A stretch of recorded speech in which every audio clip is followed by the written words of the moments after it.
Baik, kita ketemu lagi dengan lanjutan pembicaraan tentang kesetimbangan dalam larutan.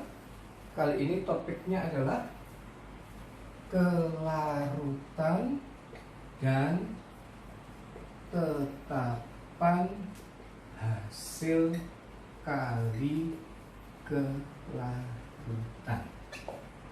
Ya. Kelarutan itu dilambangkan dengan S kecil, tetapan hasil kali kelarutan dilambangkan dengan KSP. Selalu pada awal kita harus memulai dengan definisi. Apa itu kata kelarutan? Kelarutan itu adalah maksimum zat yang dapat larut dalam suatu pelarut. Maksimum zat yang dapat larut dalam suatu larut. Kata maksimum itu menunjukkan bahwa kalau kita tambah sedikit saja, zat itu akan mengendap. Berarti zat itu dalam keadaan jenuh. Jadi kelarutan atau S kecil, singkatan dari solubility, itu digunakan apabila ada kata kelarutan dan ada kata jenuh.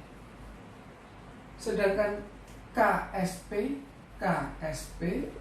itu adalah konstanta solubility produk, itu dihitung dari, saya ulangi, dihitung dari kelarutan zat tersebut di dalam air.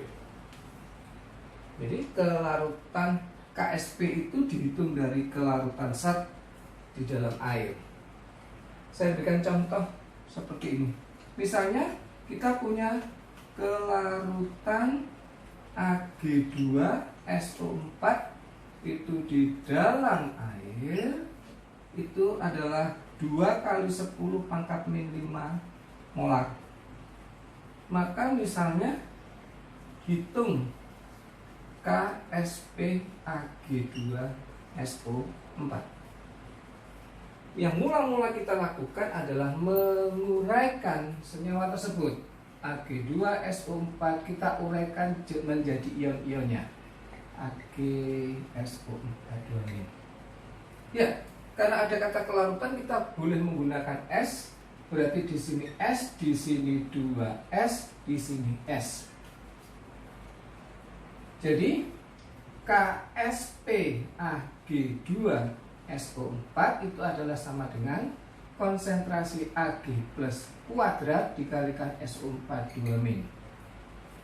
Begini. Jadi KSP Ag2SO4 adalah sama dengan konsentrasi 2S kuadrat dikalikan S, atau ini 4S kuadrat dikalikan S, atau 4S pangkat 3. Kalau kita masukkan angkanya, berarti 4 kurung 2 kali 10 pangkat min 5 pangkat 3, yaitu 4 kali 8 kali 10 pangkat min 15, atau 32 kali 10 pangkat min 15, atau sama dengan 3,2 kali 10 pangkat min 14. Satuannya adalah molar pangkat 3. Kita tinggal mengalihkan saja, menjumlahkan kuadrat atau pangkat dari ion-ionnya. Jadi itulah cara kita menentukan KSP dari S. Contoh yang lain misalnya begini.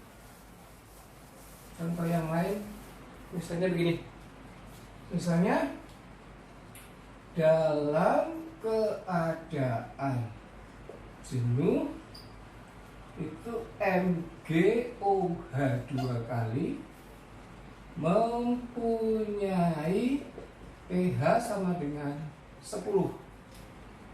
Pertanyaannya adalah berapakah KSP dari MgOH 2 kali? Maka karena pH-nya sama dengan 10, pOH-nya sama dengan 4. Konsentrasi OH-nya adalah 10 pangkat min 4 molar. Jadi kita uraikan MgOH 2 kali menjadi Mg2 plus ditambah dengan 2OH minus. Karena ada kata jenuh, kita boleh menggunakan S. Ini S, ini S, ini 2S. OH min itu 10 pangkat min 4. Di sini 2S, berarti 2S sama dengan 10 pangkat min 4. Maka S-nya adalah setengah kali 10 pangkat min 4 atau sama dengan 5 kali 10 pangkat min 5 molar. Maka S-nya sudah diketahui, kita tinggal memasukkan ke dalam perhitungan. Jadi MgOH 2 kali Mg2 plus ditambah dengan 2OH min. Ini S, ini S, ini 2S. Berarti KSP MgOH 2 kali adalah konsentrasi Mg2 plus dikalikan OH min kuadrat sama dengan S, ini 2S kuadrat. Hasilnya adalah 4S pangkat 3. Kita tinggal memasukkan angkanya, yaitu 4 dikalikan 5 kali 10 pangkat min 5 pangkat 3. Berarti sama dengan 4 dikalikan 125 kali 10 pangkat min 15. Atau 500 kali 10 pangkat min 15. Atau 5 kali 10 pangkat min 13. Molar pangkat 3. Oke? Atau kebalikannya, jika kita diminta menghitung kelarutan dari KSP yang diketahui, misalnya begini, ya, diketahui BAF2 itu mempunyai harga KSP misalnya 5 kali 10 pangkat min 10 molar pangkat 3. Pertanyaannya adalah tentukan berapakah kelarutan BAF2 dalam air. Selalu kita memulainya dengan menguraikan. BAF2 kita uraikan membentuk BA2 plus ditambah dengan 2F min. Ini S, ini S, ini 2S. Begitu.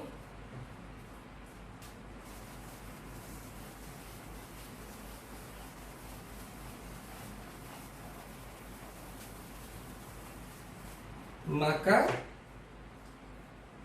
KSP dari BAF2 adalah sama dengan 4S pangkat 3. Tuh, diketahui KSP-nya 5 kali 10 pangkat min 10 sama dengan 4S pangkat 3. Atau 1,25 kali 10 pangkat min 10 adalah S pangkat 3. Berarti S pangkat 3-nya adalah 125 kali 10 pangkat min 12. Berarti S-nya adalah 5 kali 10 pangkat min 4 molar. Baik, setelah kita tahu bagaimana cara menentukan S dan menentukan KSP, maka kita lihat apa fungsi KSP. Oke, fungsi KSP itu adalah menentukan suatu reaksi itu menghasilkan endapan atau tidak. Jadi suatu reaksi menghasilkan endapan atau tidak. Baik, misalnya begini, saya punya senyawa AB. Kalau diuraikan membentuk A plus ditambah B-. Yang pertama, jika konsentrasi A plus dikalikan B- itu lebih besar dari KSP AB, itulah yang kita sebut dengan keadaan mengendap atau lewat jenuh. Yang kedua, jika konsentrasi A plus dikalikan B min itu lebih kecil dari KSP AB, itu keadaan yang larut atau biasa disebut sebagai belum jenuh. Dan yang ketiga, apabila konsentrasi A plus dikalikan B min itu sama dengan KSP AB, maka itulah yang kita sebut sebagai tepat jenuh. Begitu. Mari kita lihat contoh dari soal ini. Contoh dari penerapan fungsi KSP. Misalnya begini, saya punya 100 ml 0,02 molar HCl. Itu dicampur ya dengan 100 ml 0,2 molar AgNO3. Ya, AgNO3 ya, diketahui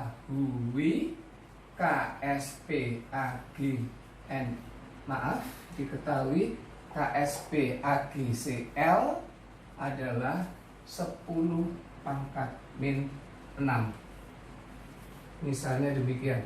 Pertanyaannya tentukan ya, apakah reaksi tersebut menghasilkan endapan atau tidak.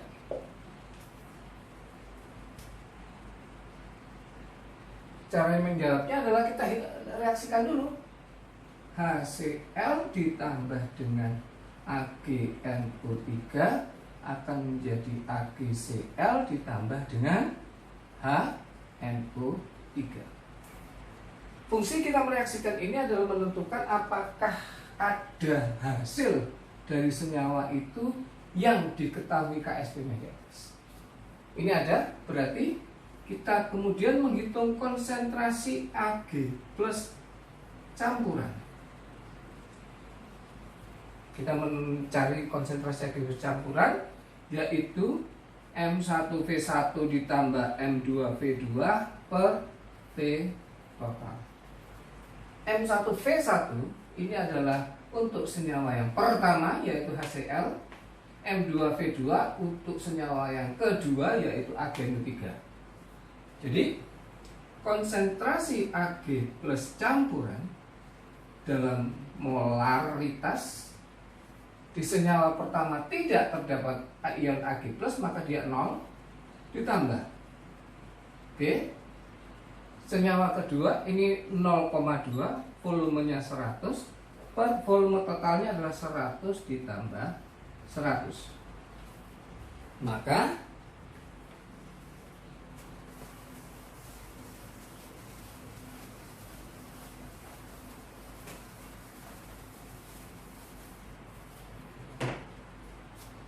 yang terjadi adalah konsentrasi Ag plus campurannya adalah sama dengan 20 per 200 atau 0,1 molar.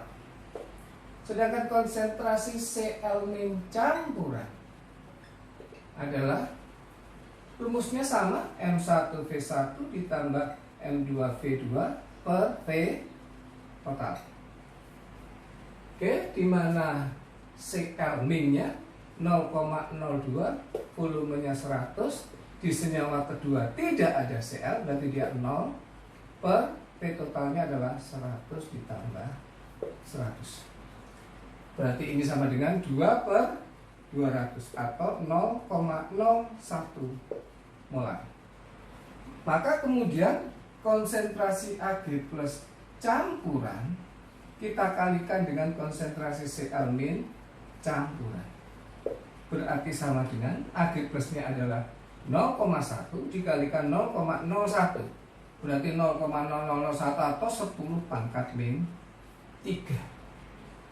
Kalau dibandingkan dengan KSP AgCl yang 10 pangkat min 6, ini lebih besar. Berarti ini kesimpulannya AgCl mengendap. Oke, itu adalah contoh dari bagaimana fungsi dari KSP. Kalau misalnya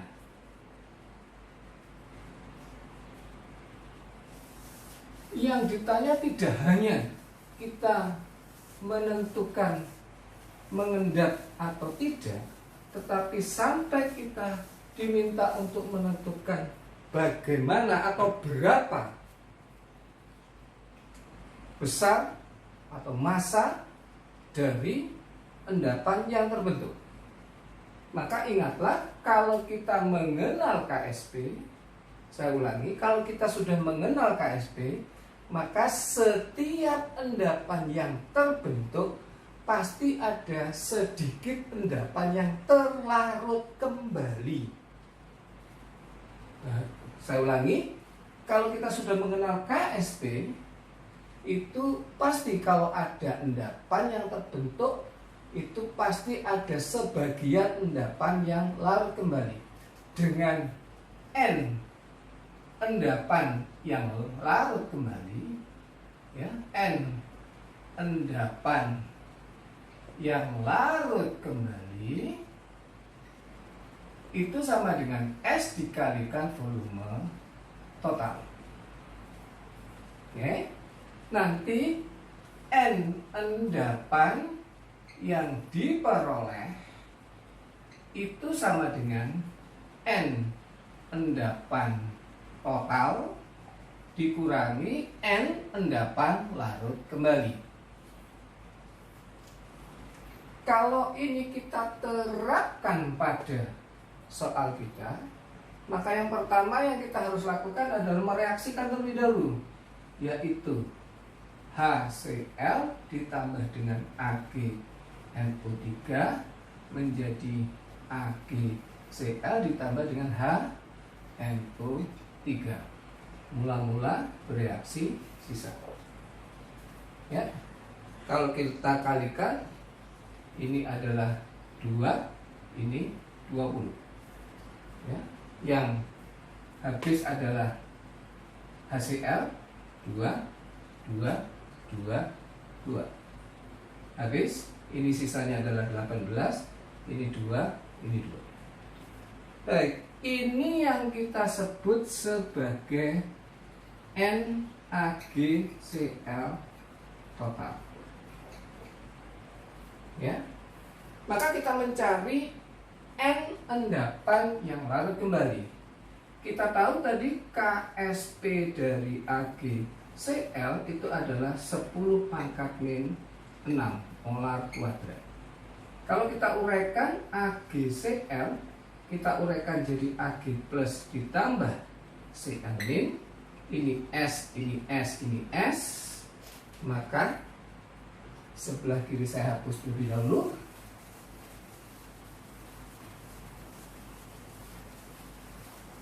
Maka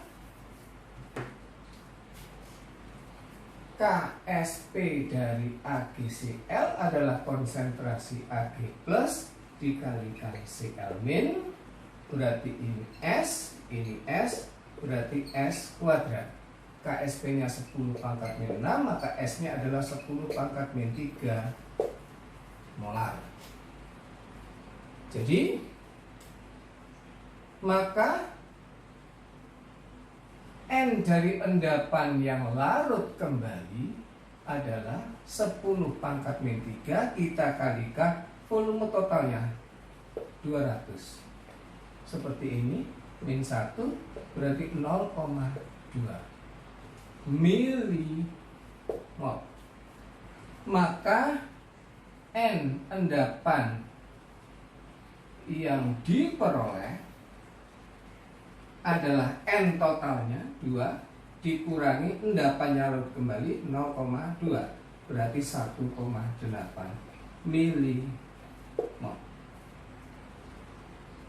Baik, maka inilah endapan yang diperoleh.